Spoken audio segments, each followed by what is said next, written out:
Well, as always, I'm excited to have the opportunity to be able to spend some time with y'all this morning, share a little bit of good coffee and a little bit of good word. Good coffee. This is that everybody's coffee that out of the Congo. And still, I'm well enjoying this coffee. Everybody's coffee. I'm gonna put a link down in the comments. It's good stuff. I might definitely get some more of that on order. Now for the good word. We are on day 20 of our 40 days through the study of the prophet Elijah, the life of the prophet Elisha. We're halfway through at this point. We come to a point this morning in the story. People say, "Oh, I don't read the Bible. You know, the Bible's boring, this, that, and the other." And the Bible's not boring at all. It's just amazing the stories we come across. And today was one that I never had really paid a lot of attention to, but I'm glad I came across it. It's actually found in 2 Kings chapter 4, verse 38 to 41. And in the story, there was a famine going on, and Elisha told the other prophets there, the students he said, "Look," he said, "y'all go gather some stuff, put a pot on to boil," and he said, "We're gonna make we're gonna make a stew." Well, somebody realized at some point that, oh no, there's some poison in here. One of these herbs that they gathered is a poisonous herb. We can't have this. Elijah said, "No problem." Elisha said, "Bring me some flour." He threw some flour in the pot, stirred it around for a little while, and said, "There, it's good to go." So, what did we learn from that? We learned today that Elisha invented the roux. Throw some pot in and some flour in the pot. Get you a little going there, start your little roux, and then make your stew. Apparently, it's able to take away anything that's going bad or not good. So that's the message today. First, you make a roux. It reminded me of the old question we used to say when anybody would go off to school and bring a young woman back into the parish, because there's only one parish, the parish of Oils. Anybody would bring a girl home from school, and they'd bring her home to meet their mom, and the mom always asked 3 questions.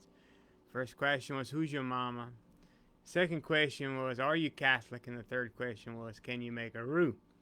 So, had she read her Bible, she'd know right there. Elisha had already given her the good recipe to know how to make a roux. Look, you're going to get some stuff thrown into your pot every now and then in this life that's not going to be good, you know? We have an old expression from where I'm at, North Louisiana, where the rednecks live, that some days everything's chicken but the gravy. You know what? It's all good. Everything's wonderful. Everything's great. But some days it's not. Some days things aren't going to be what you expected, aren't going to be what you wanted. But you know what? There's a way to fix this. God has something. Maybe the answer is, like my sister says, so maybe the answer is sometimes, like we looked in the life of Elijah, is to have a snack and take a nap. Well, you know what? Maybe the answer is, to get together with some friends like Elisha did. Y'all gather around the fire, begin to throw some things in the pot. Years ago, about this time of year, when I was in the hospitals, I called a bunch of people together to come together, and we had what I called a freezer cleaning. It was coming into hunting season, so everybody had a bunch of stuff from the previous year in their freezer and said, "Bring it in, throw it in the pot." So we made 2 pots. We made 2 gumbos, wild game gumbo, and I guess you call it domesticated gumbo, whatever you want to call it. And said, "Look, whatever you got, we'll just throw it in the pot. We'll put it together. You know what? It'll all come together, and it was all good." Maybe sometimes that's what our answer is, to be able to come together. I've been pushing. I want to start, especially on some Wednesday nights and other nights, maybe throughout the year, for us to move from the pulpit to the fire pit, to come together, gather around the fire. I've got some prices on some fire pits now. I said, "Oh God, I want some big, but not too big." I said, "I want about 20 people around them to gather together." And in that, I see this story here in Elisha. People come together, we'll get a fire, put something to eat on the fire, have a little bit of good word, good food, and we'll put some coffee on there too.